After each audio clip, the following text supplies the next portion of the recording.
여러분 안녕하세요. 방구석 리뷰룸의 시간입니다. 아이폰을 새롭게 경험할 수 있는 iOS 18 신버전이 드디어 나왔습니다. 베타 버전 기준으로 말씀드린 내용도 있었지만 이제 정식이 됐기 때문에 어떻게 사용하면 좋을지 오늘 자세하게 말씀드리도록 하겠고요. 그리고 구독과 좋아요 부탁드리고요.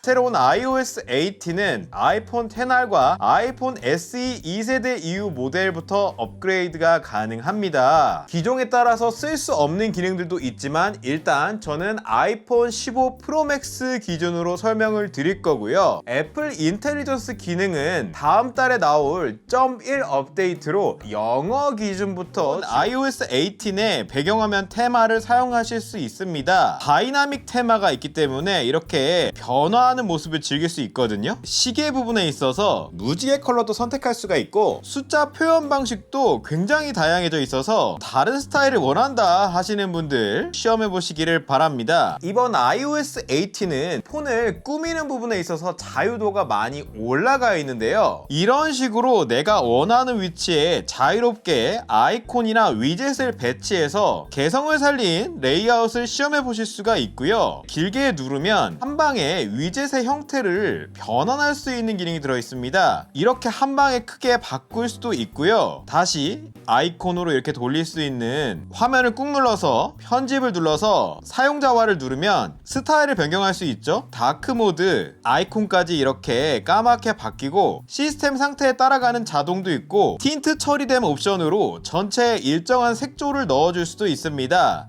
컬러 톤을 바꾸고 채도를 이렇게 바꿔주시면 전체에 일관된 느낌을 주실 수가 있죠. 스포이드로 직접 선택하는 것도 가능하니까 이렇게 맞추면 더 쉽게 통일감 있는 색을 고르실 수가 있고요. 애플워치 느낌도 좀 느껴지는데 이런 식으로 통일감을 주실 수가 있고 태양 버튼을 누르면 배경이 이렇게 어두워져서 아이콘을 더 부각시킬 수 있고요. 크게를 누르면 글씨가 사라지고 아이콘만 크게 표시돼서 더 심플한 스타일로 바꿔보실 수 있습니다.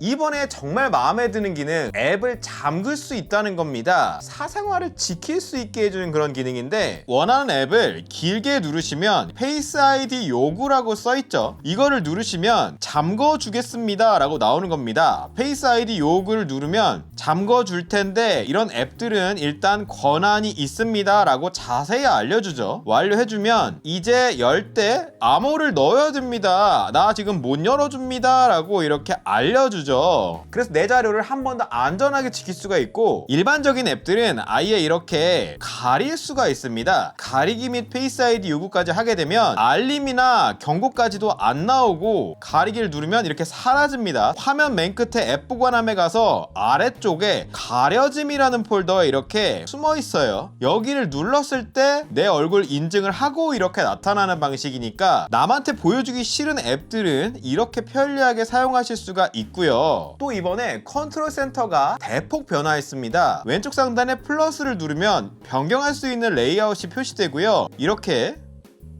사이즈 커졌죠? 위치를 마음대로 바꿀 수도 있고요. 없앨 수도 있어서 플렉서블하게 꾸밀 수가 있는데 제어 항목 추가를 누르면 다양한 제어 항목들이 있어서 여기서 마음에 드는 거 추가하시면 됩니다. 누르면 이렇게 들어가거든요. 마찬가지로 이렇게 사이즈도 키워서 배치하실 수가 있고 서드파티도 여기 지원하도록 이렇게 추가가 될 거기 때문에 기능이 많아지면 이렇게 다음 페이지로 넘어갑니다. 그래서 여기다가 또 마음껏 이렇게 시험해 보실 수가 있다. 페이지를 넘겨가시면서 제어 센터를 확인하실 수가 있고요. 잠금화면 하단에 있는 이 아이콘에 있는 제어 항목도 이제 바꿀 수 있어서 잠금화면에서 이렇게 눌러서 사용자와 가서 없애버릴 수도 있습니다. 없애버리면 비어있죠. 깔끔한 상태로 쓰셔도 되고 아예 앱 열기가 있어서 원하는 앱으로 잠금화면에서 이렇게 스타벅스로 갈 수도 있고 또 이런 기능들은 새로운 아이폰의 액션 버튼을 통해서 실행할 수가 있는데 설정에 동작 버튼 가시면 제어기 선택이 있어서 컨트롤 센터에 있는 항목들을 여기다가 할당하시는 것도 가능해요. 바로 에어플레인 모드를 할당해서 동작 버튼으로 바꾸는 거 이렇게 사용하시는 것도 가능합니다. 이어서 메시지 관련 변화도 상당히 큰데요. 가라고 써있는 아이콘이 있습니다. 이거 누르시면 메시지의 서식을 지정할 수 있거든요. 애니메이션이 여기 이렇게 예시로 들어있어서 내가 원하는 효과를 이렇게 주실 수가 있고요. 그 외에도 진하게 만든다거나 이탈릭 서체, 밑줄 긋기, 취소선, 개성 있는 메시지를 이렇게 만드시고 보내게 되면 깨알같이 감성적인 메시지를 보낼 수가 있고요. 아직 업데이트 안 한 상대에게는 일반적인 텍스트로 가게 됩니다. 그리고 이렇게 탭백, 얼굴이 비어있는 아이콘이 있습니다. 이거 누르시면 스티커로도 탭백을 줄 수가 있거든요. 그래서 이렇게 눌러주면 작게 이렇게 움직이는 탭백도 주실 수가 있어서 표현의 폭이 넓어져 있습니다. 내가 원하는 이모티콘 마음껏 사용하실 수가 있습니다. 문자를 이렇게 쓰시다가 이모티콘 키보드 쓰실 때 이모티콘과 더불어서 그냥 이제 스티커를 넣으셔도 스티커도 이렇게 문자처럼 취급해서 넣을 수가 있습니다. 표현의 폭을 넓힐 수가 있고, 물론 이렇게 내가 만든 스티커도 문자처럼 이런 식으로 같이 보낼 수가 있다. 또 아이메시지를 쓰지 않는 안드로이드 사용자와 메시징을 할 때 RCS라고 하는 리치 포맷 메시징을 할 수 있는 기능이 들어가 있는데 아직은 안 되는 것 같고, 메시지를 보낼 때 상태가 문자 메시지 SMS다 아니다 라는 거 이렇게 확인할 수가 있어서 아이메시지와 이렇게 구분된 상태 보실 수가 있는 거고요. 해외 사용자의 경우에 위성을 통한 메시징도 가능해지기 때문에 향후에 이렇게 새틀라이트 표시까지도 보시게 될 거고요. 메시지를 보내실 때 플러스를 누르면 나중에 보내기가 있습니다. 이거를 이용해서 예약 메시지도 전송할 수 있어서 이렇게 해두시면 비어있는 버블로 표시가 돼서 편집을 눌러서 시간을 바꾸거나 바로 보내거나 삭제하실 수도 있습니다. 그리고 사파리 소소하게 편리한 기능이 있는데, 인터넷 보시다가 왼쪽 하단에 있는 버튼을 누르시면 방해 요소 가리기라고 있습니다. 광고라든지 마음에 안 드는 부분을 선택할 수 있거든요. 딱 누르면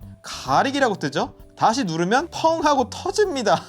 이렇게 웹사이트 안에서 마음에 안 드는 부분을 내가 삭제해서 볼 수가 있어요. 없애고 나면 이렇게 눈 표시가 있죠. 다시 가려진 항목을 표시하게 할 수 있고요. 또 이전에 시스템 기능으로 통합되어 있던 암호 관리 기능이 별도의 앱으로 레벨업이 되어 있습니다. 암호를 검색하면 암호 앱이 있죠. 앱 보관함에 유틸리티 항목에도 이 암호 앱이 있는데요. 실행하면 인증을 통해서 들어가기 때문에 추가적인 보안 처리가 되어 있고, 계정들의 암호, 내 앱에서 사용하는 암호들을 모아서 볼 수가 있습니다. 애플로 로그인이라고 해서 보안 처리가 되어 있는 계정도 물론 여기서 확인할 수가 있고, 계정을 이렇게 누르면은 그 이메일을 복사해서 활용할 수도 있고요. 이런 방식도 그룹으로 다른 사람을 초대해서 함께 사용하실 수도 있고요. 개인적으로 마음에 드는 거는 와이파이 비번 모아보기인데 암호를 확인하고 복사해서 활용하실 수도 있고요. 네트워크 QR코드 보기가 유용합니다. 다른 사람 바로 보여줘서 접속하라고 이렇게 활용하실 수도 있습니다. 그리고 사진 앱, 이번에 디자인 레이아웃이 확 바뀌어 있어서 당황하실 수도 있고 낯설 수 있는데 영상 보시고 나면 편리하게 활용하실 수가 있습니다. 자, 사진 앱을 켜면 이런 식으로 나와요. 위아래에 뭔가 다른 게 있다고 생각하면 편합니다. 일단 위로 올리면 보관함이 있다라고 생각하시면 돼요. 연, 월 전체 오가실 수가 있고, 연 같은 경우에 움직이면 특정 월로 바로 갈 수 있는 이런 기능 사용할 수 있고, 보는 방식을 바꿔볼 수가 있거든요. 요거 꼭 알아두세요. 왼쪽 하단에 있는 화살표 위아래 버튼을 누르시면 추가된 항목 순과 캡처된 날짜 순이 있습니다. 추가된 항목 순은 다운을 받았거나 누가 에어드랍을 해줬거나 최근에 내가 받아서 추가된 거 순으로 이렇게 보여주는 거고, 캡처된 날짜 순으로 하면 찍었던 데이터의 날짜 기준으로 보여주는 겁니다. 바꿔서 보시는 게 굉장히 중요하고요. 아래쪽에 필터가 있어서 내가 편집을 강한 것만 본다든지 사진이나 비디오만 골라서 본다든지 여기서 지정하실 수가 있습니다. 그리고 보기 옵션이 굉장히 유용한데, 스크린샷 보기를 해제할 수가 있습니다. 요거 이렇게 해제하시면 캡처한 건 안 나옵니다. 어지럽혀서 보는 게 싫다 하시는 분들 옵션을 활용하실 수가 있고, 사진 보관함 아래쪽에는 이제 콜렉션, 모음집들이 나와요. 이거는 여러분이 보시는 거랑 저는 지금 다를 겁니다. 내 마음대로 꾸밀 수가 있기 때문에 맨 아래쪽에 내리면 사용자화 및 재정렬이라는 게 있어서 보고 싶은 것만 이렇게 체크할 수가 있습니다. 내가 원하는 구성으로 바꾸실 수가 있는 건데, 최근 며칠 같은 경우에 말 그대로 일자별로 자료를 분류해 주는 겁니다. 자료를 공유해 줄 때 굉장히 편리한데, 이 날짜별로 길게 누르면 사진 공유가 한 방에 나옵니다. 에어드랍을 해준다든지 클라우드에 올린다든지 모아서 주기가 굉장히 편리하다. 또 여행 같은 경우에는 지난 여행 확인하고 싶으실 때 편리하게 이렇게 보실 수가 있는데, 보셨을 때 중요한 부분이 오른쪽에 보면 보기 타입이 나눠져 있습니다. 모두를 눌러야 모든 게 나온다는 거, 격자 보기 상태를 바꿔서 보실 수가 있는 거고요. 위에 점점점 누르면 여기 지도 보기가 있습니다. 추가적으로 이렇게 지도로 보실 수가 있다. 그리고 기타에 가보시면은 이전보다 더 자세하게 유형을 모아서 볼 수 있거든요. 문제는 이렇게 콜렉션들이 굉장히 많기 때문에 내가 원하는 것만 보고 싶은 게 있잖아요. 그럴 때 저는 추천드리는 게 고정된 모음입니다. 이게 편의성에 큰 영향을 준다고 생각하는데, 고정된 모음이라는 기능에 가시면 이렇게 수정을 통해서 내가 보고 싶은 것만 추가할 수가 있는 겁니다. 모든 모음을 가시면 이렇게 미디어 유형도 고를 수가 있게 되어 있거든요. 나는 로우 사진만 자주 본다 라는 거를 여기서 이렇게 올려놓으셔야 편리합니다. 그럼 이렇게 고정된 모음에 추가가 되니까 아래쪽에서 바로 내가 자주 쓰는 유형을 확인하고 이동하실 수가 있습니다. 그리고 앨범 같은 경우에도 기존에도 폴더를 만드는 기능은 있었죠. 이제 간편하게 드래그 앤 드롭으로 기존의 앨범도 원하는 앨범 간편하게 폴더에 드래그 앤 드롭해서 관리하실 수가 있고요. 사진을 보실 때의 레이아웃도 상당히 느낌이 달라졌는데, 편집 상태에서 이제 점점점 누르면 화면 모드 바꾸는 게 이 안에 있습니다. 다크 이렇게 해주면 기본적인 보기 상태에서는 이렇지만 사진을 편집할 때만 어둡게 해서 보실 수가 있고, 또 보정하고 자르기까지 이렇게 하신 경우에 점점점에 편집 내용 복사를 하셨을 때 조절 기능과 자르기까지 포함할지 고르실 수가 있습니다. 비슷한 사진을 보정할 때 점점점에 편집 내용 붙여넣기로 자르기까지 한 방에 들어갑니다. 여러가지 비슷한 사진을 보정해야 될 때 구도도 비슷하게 맞추실 수가 있고요. 미디어 유형에서 슬로우 모션 영상을 보실 때 예전에 찍어놓은 건데, 이런 슬로우 모션 영상에 대해서 이제 편집을 누르면 속도 제어기가 나와서 일반 속도로 보시는 것도 물론 가능하고요. 바로 프레임을 전환해서 내가 원하는 스타일로 간편하게 슬로우를 요걸로 제어하실 수가 있다. 또 아직 한국에서는 효용이 떨어지지만 그래도 지도 관련돼서 재밌는 변화들이 좀 있습니다. 미국에 내가 하이킹 여행을 갈 거다 그러시면 이렇게 등산로를 검색하실 수가 있거든요. 고도 유형까지도 확인할 수가 있는 건데, 사용자 설정 경로 생성이라는 기능이 있습니다. 이거를 이용해서 하이킹 경로를 내가 찍을 수가 있어요. 여기서 시작해서 여기에 갔다가 여기에 갈 거야, 고도까지 알려줘서 어떤 식으로 내가 루트를 잡아야 된다라는 거를 시뮬레이션 해보실 수가 있고, 내비게이션과 함께 쓸 수 있기 때문에 하이킹 경로를 이렇게 만드실 수가 있는 건데, 저장을 누르면 내 보관함이라는 거에 저장이 되거든요.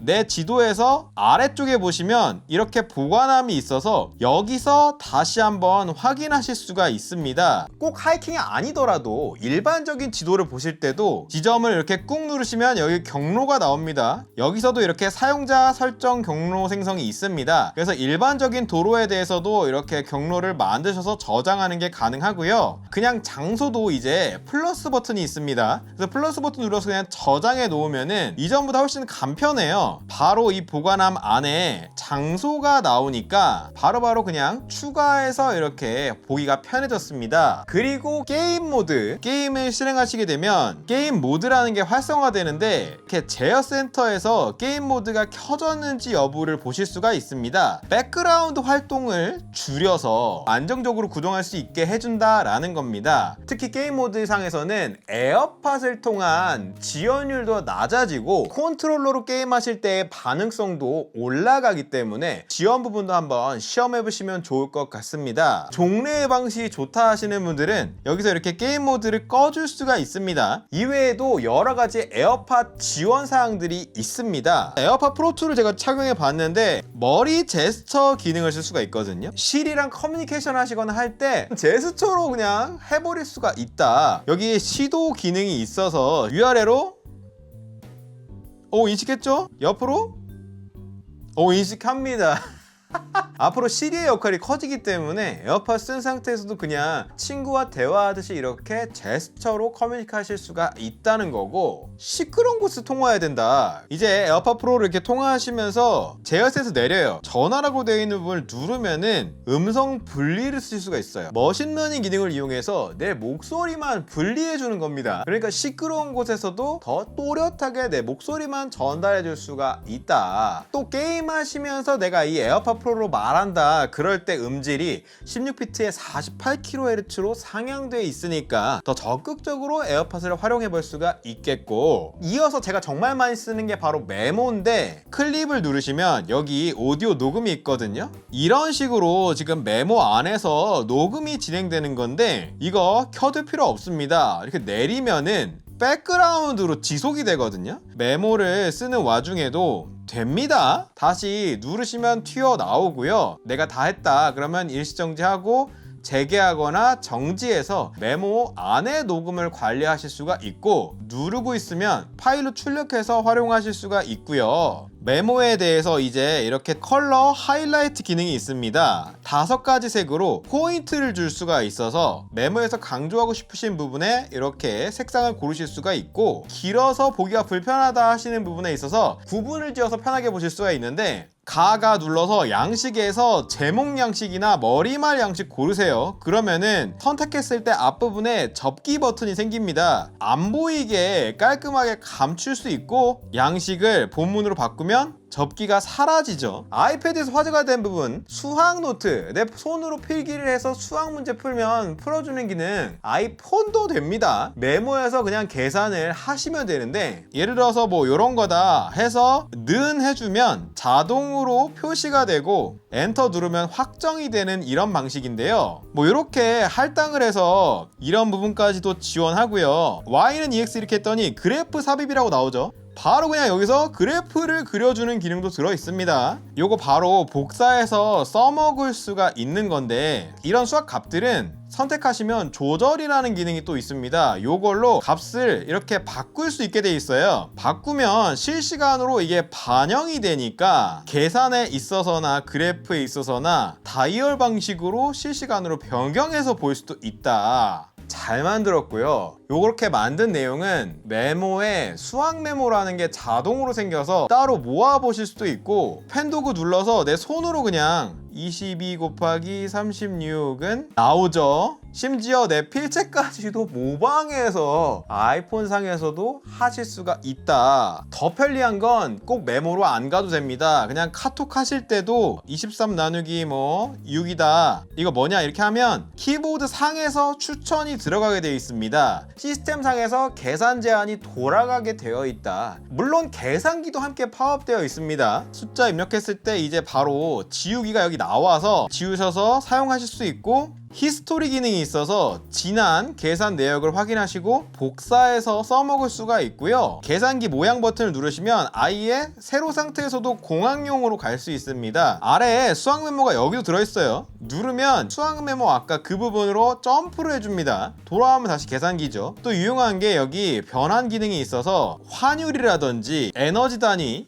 길이 단위 같은 거 별도의 유료 앱 같은 거 안 쓰셔도 편리하게 확인하실 수가 있습니다. 캘린더, 이번에 정말 많은 분들이 반가워하는 변화 중에 하나죠. 실행하면 지금 이런 느낌으로 나오게 되는데, 우선 반가운 게 미리 알림을 확인할 수가 있고, 눌러보면 미리 알림이 뜨죠. 바로 이렇게 체크해 주는 게 가능하고요. 아예 새 일정을 만드실 때 미리 알림이 옆에 나옵니다. 캘린더 상에서 바로 추가할 수가 있다. 당연하게도 미리 알림 앱에 연동이 되는 거고요. 뿐만 아니라 우측 상단에 버튼을 누르면 보기 모드가 있는데, 저거 안 누르고 그냥 손으로 핀치 줌만 하면 돼요. 쭉쭉 늘어나서 내용이 좀 많이 있어도 이렇게 크게 볼 수가 있습니다. 이전에 이거 항목이 안 나와서 불편해하셨던 분들 걸려서 조절해서 보기만 하면 된다. 이와 더불어서 미리 알림은 오늘 일만 보여준다든지 예정일이라든지 이렇게 모아줄 수 있는 기능이 있었는데, 예전에는 이런 식으로 전에도 하위 항목에 있는 일은 그냥 있다라고만 나왔거든요. 그런데 이제는 하위 항목에 있는 일이 있는 거고 이게 뭐다라는 것까지 바로 볼 수가 있게 돼 있는데 I를 누르면 이렇게 하위 항목이라고 아래에 있습니다. 추가적인 내용을 여기 안에 넣을 수가 있거든요. 큰 할 일이 있고 짜잘한 일들을 구분하고 싶으실 때 이런 스마트 목록에서도 몰아보실 수가 있는 거고요. 지워버린 할 일도 최근 삭제된 항목이 있어서 이제 여기서 확인하실 수가 있고, 목록 추가해 보시면 목록 유형에 식료품 목록이 있습니다. 내가 장을 볼 때 쓸 수 있는 리스트인데 이제 항목 추가해서 다국어로 인식을 합니다. 예를 들어서 소고기 200g 농산물이라고 자동으로 인식했죠. 또 아예 영어로 쳐주면 이런 식으로 스낵 및 사탕이라고 인식하죠. 언어를 믹스해서 편하게 사용하실 수가 있는 거고, 이어서 일기 열심히 쓰시는 분들 많죠. 저는 잘 안 쓰는 편이긴 한데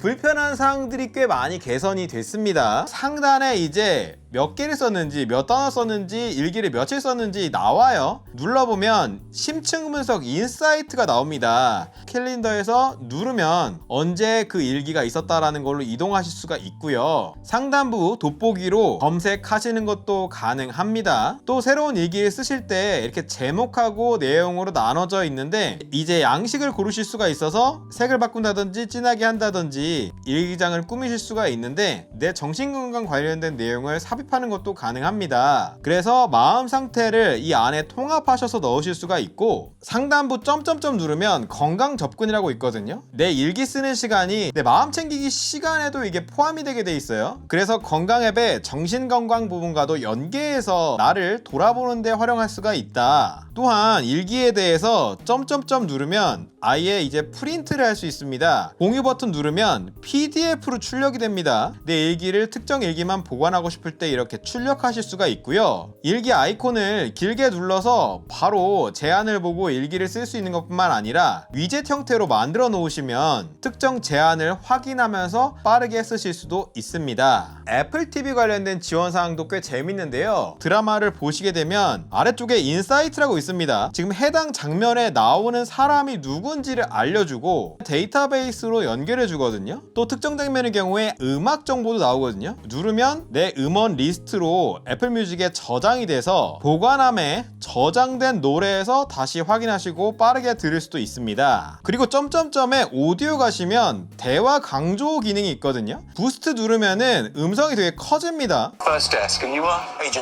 음정 되게 크게 들리죠? 크게 들리고 강조해서 들을 수 있는, 그리고 되게 재밌는 게 자막은 필요 없다 이렇게 해도 이렇게 볼륨을 줄이니까 자동으로 자막이 나오죠. 상황에 맞춰서 다이나믹하게 자막을 띄워주는 이런 스마트 기능도 들어 있습니다. 그리고 카메라 관련해서 타이머에 보시면 이제 5초 타이머도 활용하실 수가 있고, 내가 음악을 듣고 있다 해도 사진을 찍어도 음악이 멈추지 않습니다. 음악 계속 나오죠? 계속 나오고요.